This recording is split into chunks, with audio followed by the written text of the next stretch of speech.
Hi guys. Okay, so let's go over some bug out bag stuff. Alright. So first off, we're going to want to understand.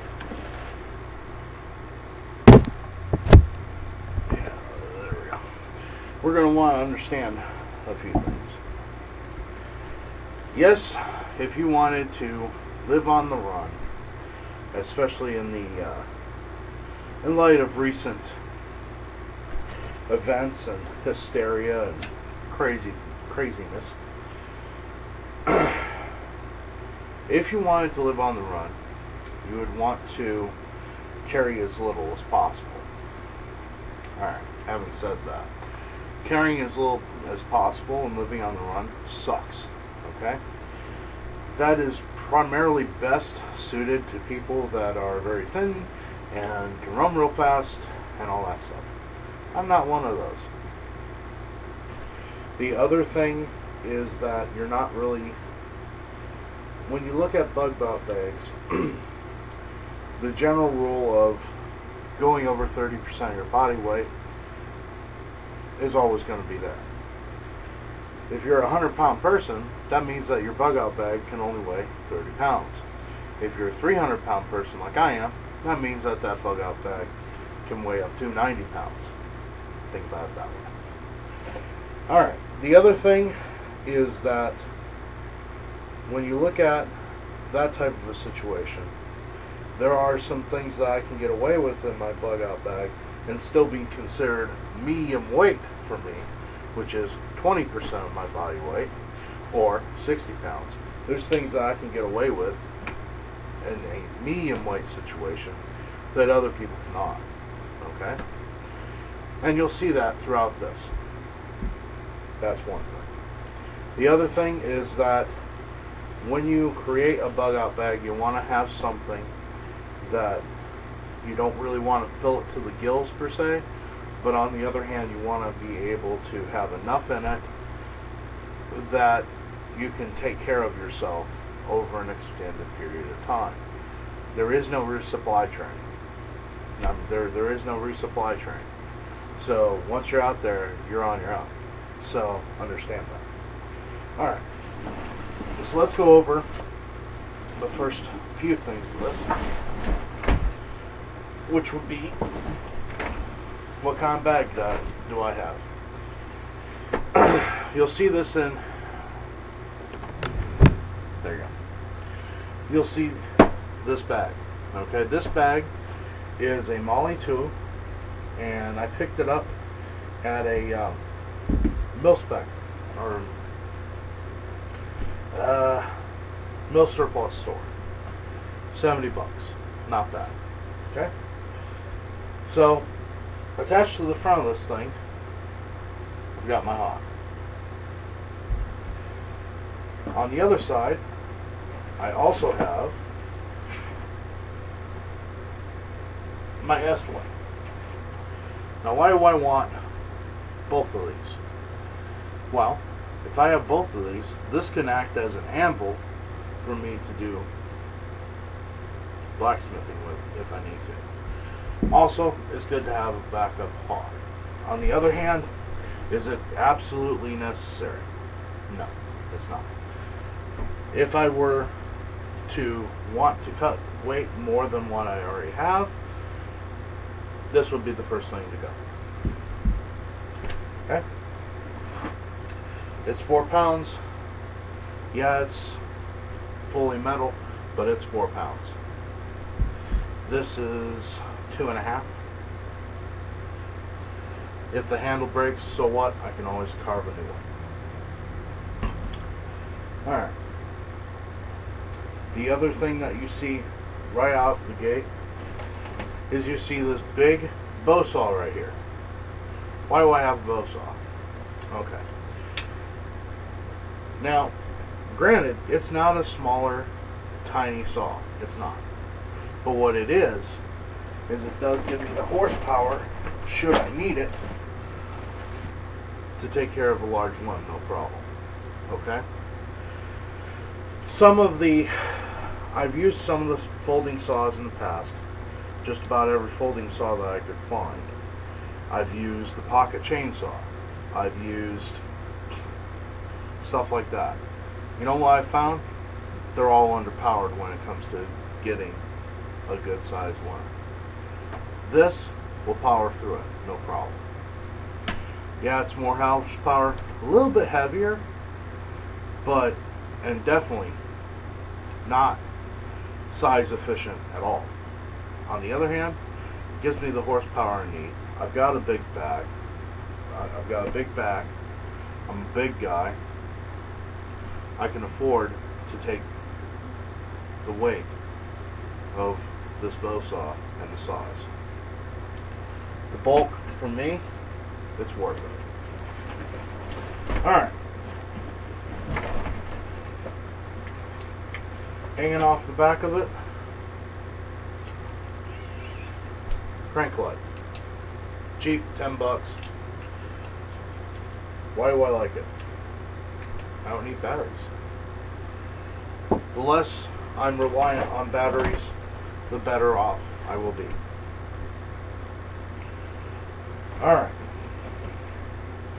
So let's go ahead and get started on the first thing that I'm going to need. Now notice how everything in this bag I've set up to be accessible. Okay? So right there at the bottom, the first thing I'm going to do when I set down my bag and I get into camp, I'm going to open this bottom compartment. Okay? Alright. What's the first thing that I'm going to see? I'm going to see 3 rat traps. Okay? I've got a total of 6 in this bag. Why rat traps? Well, they're lighter than a conibear. They also will allow me to catch squirrels and any manner of game that's that size. They're quick to set up, easy to use. I've got 6 of them. Why not? Okay? Next thing you see, e-tool. Look, let's face it, everybody's got a crop. So you're going to have a place to do that. An e-tool, once I tighten it down and everything, it'll give me the shovel that I will need to make sure that I have a latrine. I probably will be replacing this with a mil-spec one, but either way, e-tool.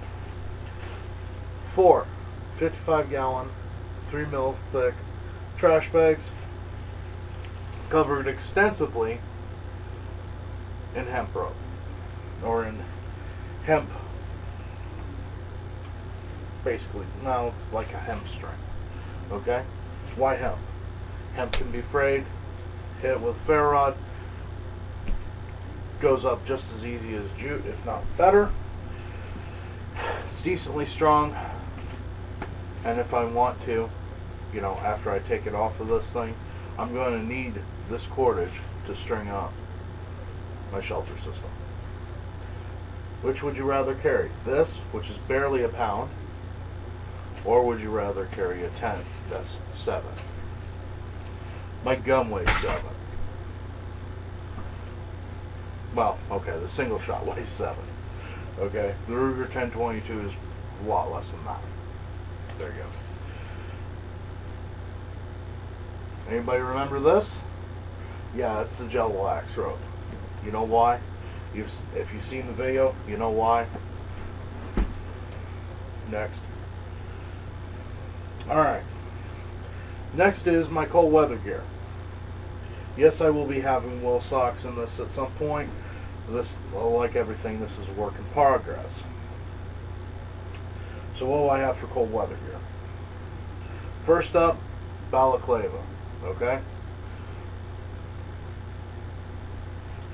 Second up, liners for my trigger mittens. And yes, these are trigger mittens. Okay? Notice how I got the trigger finger right there. Now I don't have to worry about trying to take off my gloves if I need to use my gun and warm up my hands at the same time. And the last part of my cold weather gear, obviously aside from my jacket. 100% military issue, 100% wool scarf. There you go. Another cold weather slash sleeping item, very important. 100% wool blanket. You saw it being used as a match coat. Could be used as an improvised coat. It can be used as an extra coat. It can be used for concealment. It can be used for a lot of things. Have it. Be happy. And that's the bottom compartment. On my left hand side, I have a canteen holder. Okay? Notice I have 2 canteen holders on this. I could essentially carry 2 canteens if I wanted. In this case I'm not, because I don't have a second canteen. Will I be getting one as time goes on? Probably. But I have just enough, 1 canteen for each of us. Alright.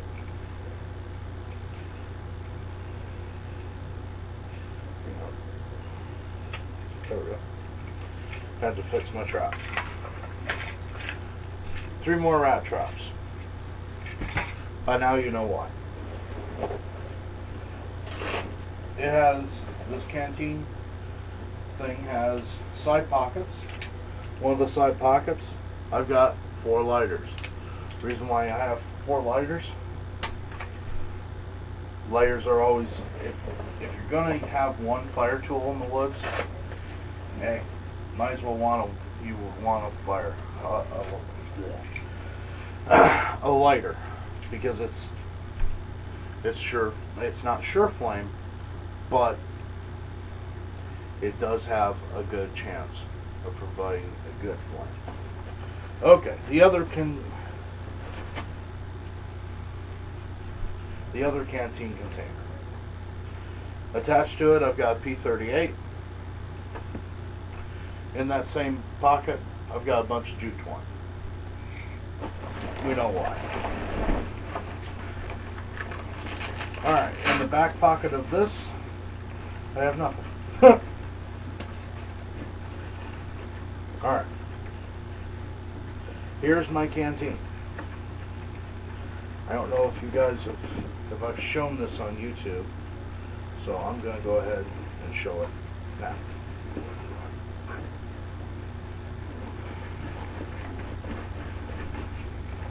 I know you guys have at least seen the canteen cup. Alright. Now, I do have this outer shell attached to my bag. That takes care of it. But this inner shell, if I wet this down in the summer months, it will actually act to keep the water inside this metal aluminum canteen cool. Okay? Why do I have an aluminum canteen? I can boil water in a metal canteen. I cannot do that in a plastic one. Okay? Gives me another option. Canteen cup. We've seen it, we know it, we love it. Okay. That does it for the canteens. On the outside here, I've got a quick link that's rated to 220 pounds. If I need a carabiner for whatever reason that can withstand a bunch of weight, this is one I'm going to go to. I also have a smaller carabiner. It is not a climbing one, but it still will hold some weight. Not a lot, but some. Alright, so there you have it. Alright. Side bags. In this one, I have foodstuff items. I've got rice, some freeze-dried stuff. Oh yeah, and by the way,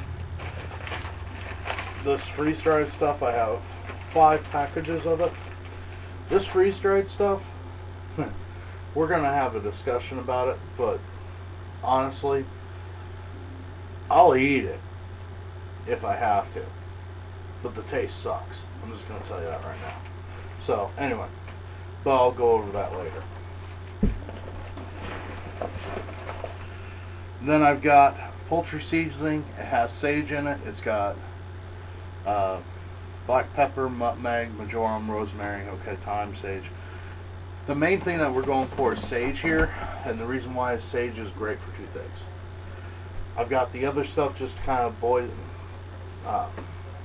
balance it out, but in case I want to use this for seasoning my meat or whatever, but this will take, poultry seasoning will take the game out of just about anything, and it's also great for toothaches. Alright, and at the bottom, I've got a bunch of Special K bars. Why Special K bars? Because it's morale food. Okay? It's healthier than a candy bar. I'm pretty sure I can catch squirrels with it because it's sweet. Outside of that, I don't know. It's good morale food, and that's what we're after. Oh, and the wife loves them, so have them with you so that at least she's not having as bad of a day. Alright, now on the other side, main bag here, duct tape. More duct tape.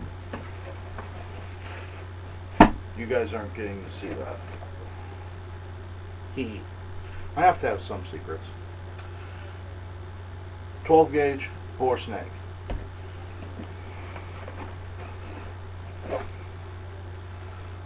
Primos lock blade. Gift from Primal Punch. I've got one that I won as a contest. This one is the gift one.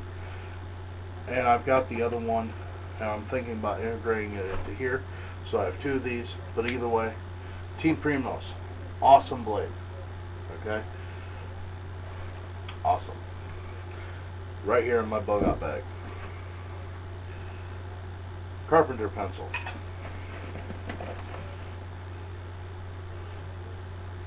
Small saw blade.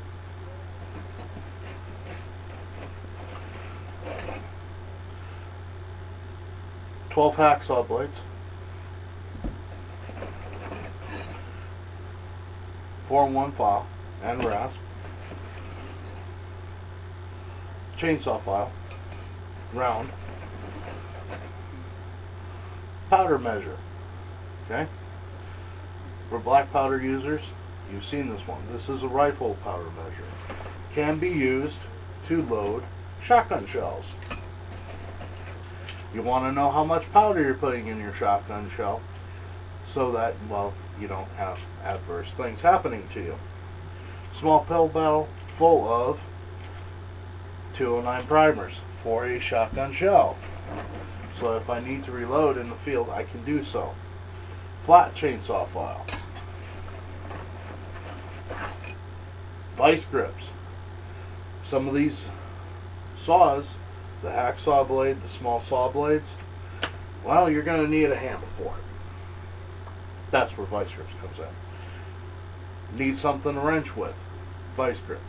Need something to hold on to this hot ass metal as you're starting to pound it into shape because you're blacksmithing it. Vice grips, okay? Vice grips for the win, period. Small hank of 113 pound bank line. Why? Because I will be using that in case I lose my bore snakes or something happens with them to pull my steel wool through. Steel wool. Quad aught. You can get it just about anywhere. It's also great for fire starting. Okay? Diamond rod. Nice sharpener. Okay, in this pack I have a 9mm bore snake, a 22 bore snake and a .45 caliber bore snake. Now I can clean all bores of all my weapons using only the bore snakes, and now I don't have to carry around the brushes, the jags, all that bull crap. All I gotta do is clean my weapons is to use my bore snake. And if that doesn't work, then I can still use the steel wool. There you go. Small precision screwdriver set. Why? I have glasses. I need glasses to see. I need to be able to fix my glasses. Use precision screwdriver. Speed, stitch, or sewing awl, and snaps. In case I need to repair gear or whatever, now I have an sewing awl to do that, and I have snaps. Sawzall blade.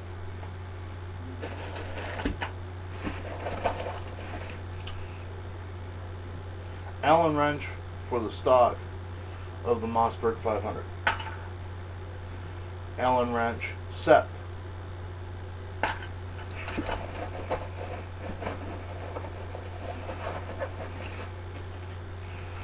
Small Allen wrenches for Mossberg 500 parts.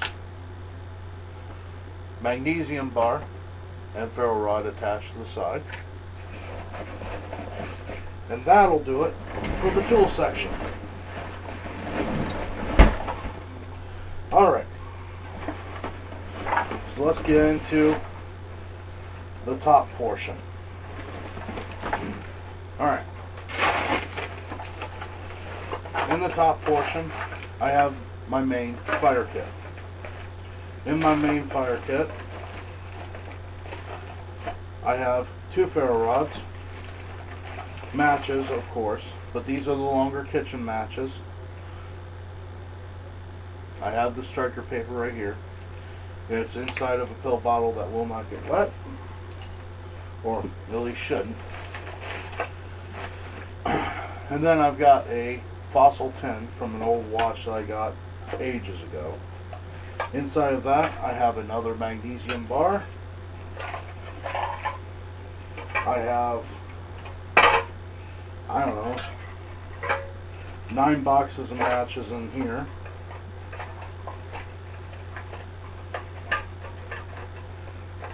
Two more lighters, red and green. Hey, Christmas colors. Appropriate, don't we think? And a very small knife.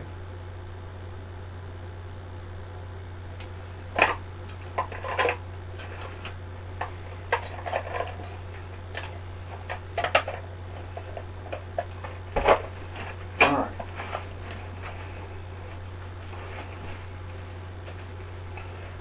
More gel wax rope. You know why.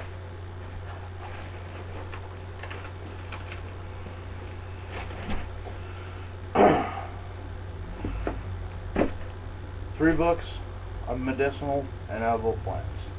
I've got the Tree Guide of North America, medicinal plants and herbs, and edible wild plants. Let's face it, fellas, we cannot live off just meat. And instead of, what was that plant? Gee, I don't remember. Now I've got a book on it. Boom. Taken care of.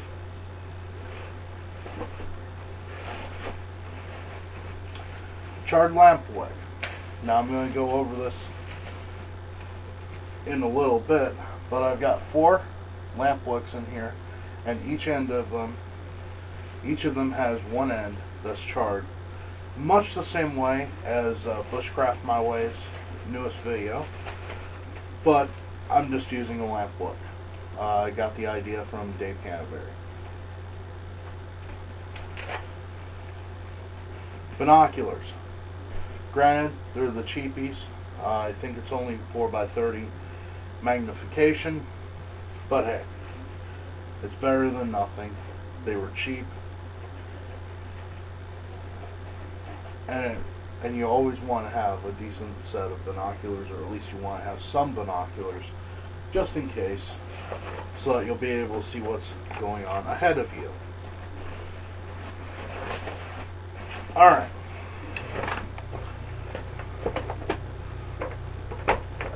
Road Atlas. Okay?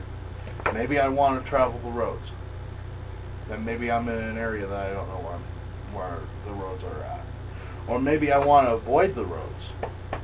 Gotta know where they're at. Is it going to be as great or as great of a resource as a local map? No. But it'll at least give me an idea of where I'm at. Combine this with the compass, priceless. Gotta know where you're at. Location, location, location. Right? Okay. Wildwood Wisdom. Why am I carrying this book? Because this is stuff that goes into, and I'll probably do a review on it later on.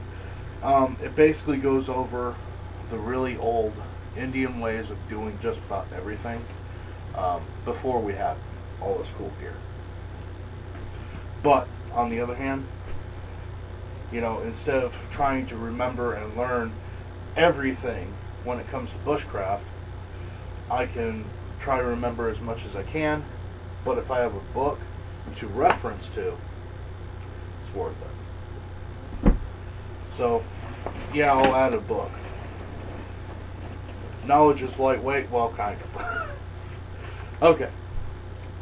I went to Walmart and I got a new Bowie knife. My debut of this blade was in a video that I've kind of not completely decided to put out. But, anyway. Large knife. It's sharp as hell.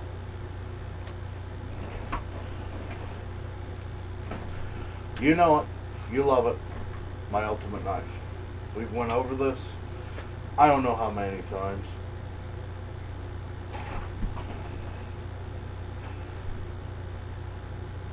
Okay. Small utility knife. Chose on Ninja style. Another small one. Great for thumb skinning and everything else.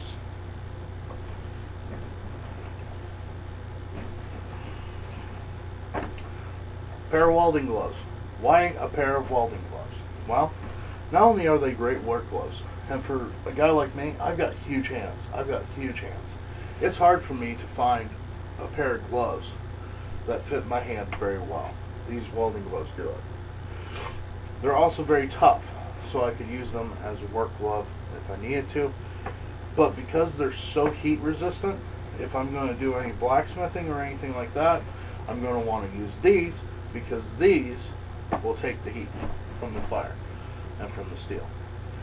If I need to move a log for whatever reason in the fire, and I'm trying to do it with tongs and tongs just aren't doing it, if I'm quick and make sure that I don't set the glove on fire, but as long as I'm quick, I can grab that log with this and not burn my hand.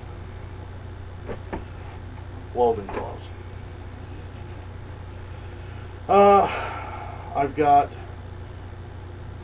a full spool of 8-pound test fishing line. I think we know why. Larger fishing kit. It's got all kinds of hooks, sinkers, swivels. It's got some needles in there, safety pin, small blade. Pretty much that's it. Gallon freezer bag full of 3 rolls, not kidding you, 3 rolls of toilet paper. We know why. Backup glasses. Backup glasses. Backup glasses. Backup glasses. Okay? Can't see without glasses. So I got 4 pairs. Alright. Cook kit. MSR Seagull.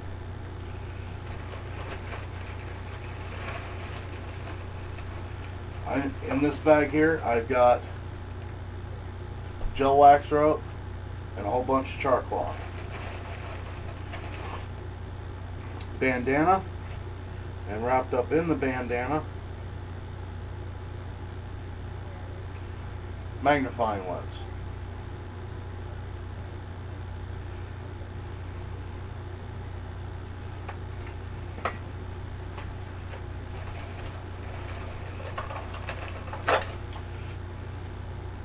Small fork and spoon, straight out of my cabinet. Well, it's not a, it's not a survival type. It's not a titanium spork.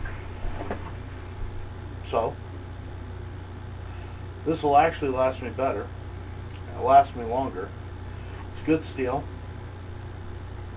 And it's small. It fits in my MSR Seagull. Next question. Full can of Sterno.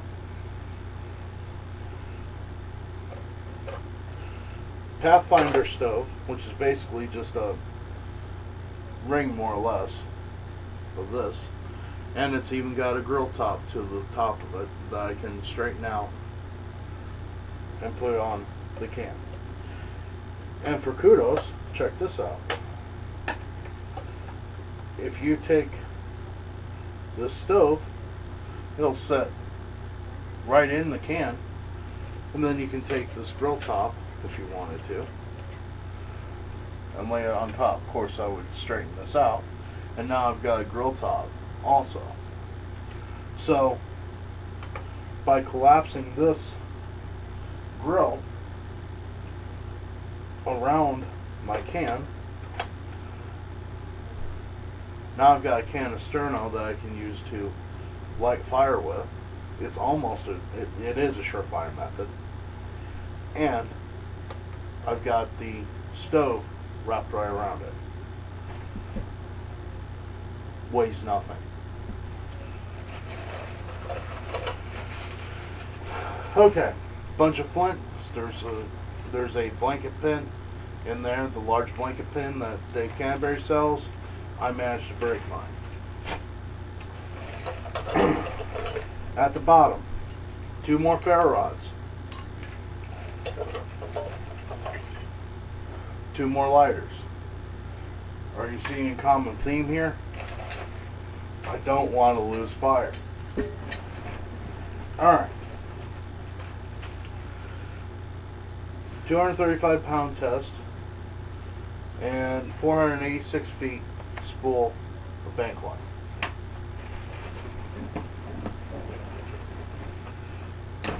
Shoulder holster rig for my Glock 21.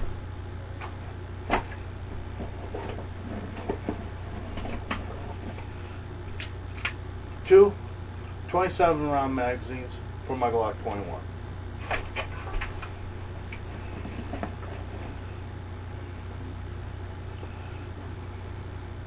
IWB holster, Glock 21.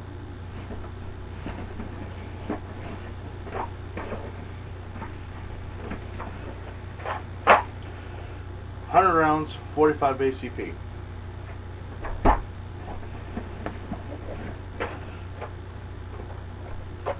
50 shot shells. These are the bird load. This is number 6 federal game load. 25 rounds.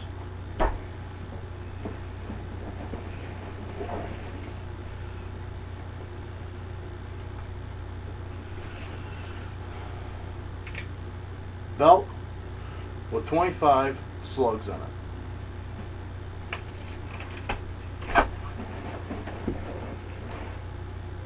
Another utility knife.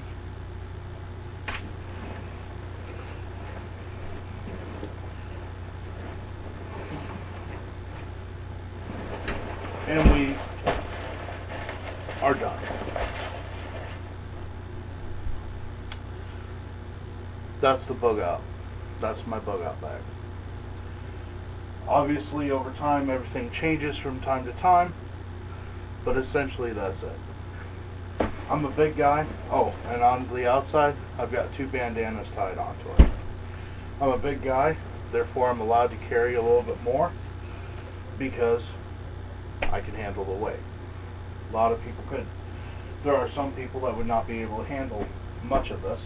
And in fact, some people, 45 ACP is just too heavy on the ammunition for them, period. So maybe they don't want to carry that. Maybe they want to carry 9mm.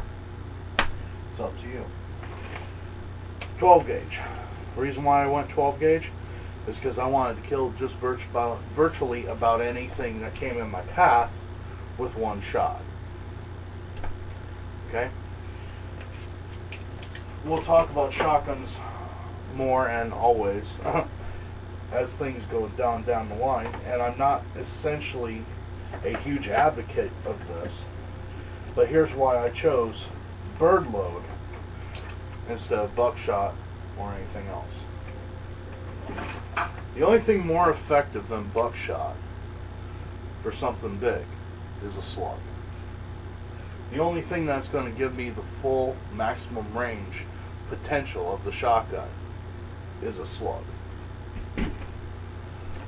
Birdshot gives me the ability to take smaller game, fowl, birds, whatever. But I can also turn this into a cut shell. Because I'm running cylinder bore in both of my guns, I'm very reasonably, in fact I'm almost sure, in fact I'm 92% sure that I'm not going to blow up if I run a cut shell. If I use that in a full or a modified choke, most likely I'm going to blow up. Or I'm going to blow the end of that shotgun off. Or I'm going to cause a severe problem with that barrel. I'm running cylinder bore. I can get away with cut shells. Because I can get away with cut shells, I'm going to go birdshot. Because now, not only can I take birds, but if I run out of slugs, I can always do that too. Oh yeah, and by the way, if I carry just a little bit of black powder with this, I can recycle these shells. Granted, it'd be better with a slug shell because of the high brass. And now I can even reload shells in the field. You already saw me have the powder measure. Okay? You already saw that I have the primers. All I gotta do is knock out the old primer, slap the new one in, put in the powder measure, put in the right amount of powder in the powder measure, throw the powder in the shell, put a small amount of cotton wadding in between the shot, or in between the powder and the shot load, and if I don't have anything else, I can always use pebbles or whatever else that I can find that's small. I could even carve a wooden slug if I chose to. And then on top of that, put some more wadding, seal it with some wax or some tallow or whatever I have on hand at the time. Boom. Done. So, in this way, I could actually increase my number of rounds and not really increase my weight all that much. Just food for thought. Anyway, thanks guys. I appreciate your comments. I appreciate your views. I appreciate your time. Defend your homes wisely.